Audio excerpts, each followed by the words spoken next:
Сәлем достар, осы видеоға кірген әр адам өмірінде бір рет болсын ұйқыдан шығу барысында бастырылып қалған шығар. Қолымен тұрсын, саусағының ұшымен де қозғалуға мүмкін емес болған сәтте, қасына белгісіз бір қараңғылық келгенде, енді өлемін деп жатып, бір қорқып шыққан жандар аз емес деп ойлаймын. Я дененің тас болып қатып қалып, тіпті бір сөз айтуға шаман жетпей, жаның қозғалыссыз денеде кісенделіп жатқанын ешкім қаламайды. Әрине ғасырлар бойы адамның ең қорқынышты сезімдерінің бірі ұйықтап жатып бастырылып қалу болып келеді емес пе?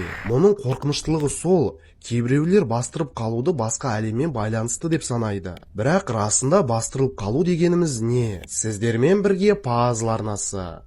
Бүгін біз адамның бастырылып қалуы жайында айтатын боламыз.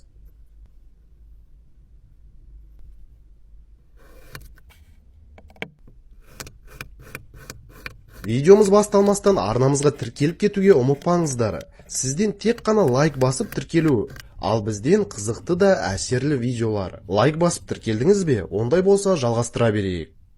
Бастырылып қалу не екен білмейтіндерге түсіндіре кетейік. Бастырылып қалу немесе ұйқы салы дегеніміз, түнде санаңыз ояу жатса да, денеңіз қозғалмай, тіліңіздің байланып қалуы. Бастырылып қалған адамдардың айтуынша, ұйықтап жатқан адамның мойнын біреу буындырғандай болады. Ауа жетпей түс еместігін түсінгенімен, жанында адам жатса да, мені қозғап